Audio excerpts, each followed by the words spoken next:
Okay, so we have an adapter for a cord. Was working a little while ago, is not working anymore. Okay, plugged it in. It's not working.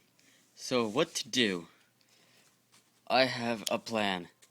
This is how you fix it with Triple E skills. Grab a wrench and you hit it as hard as you freaking can. Okay, it flew over there.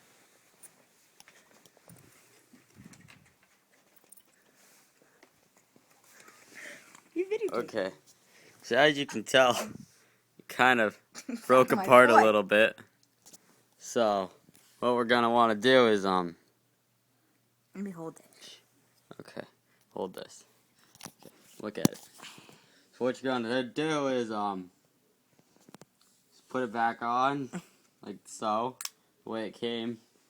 You're gonna plug it back in. You're gonna plug your cord into it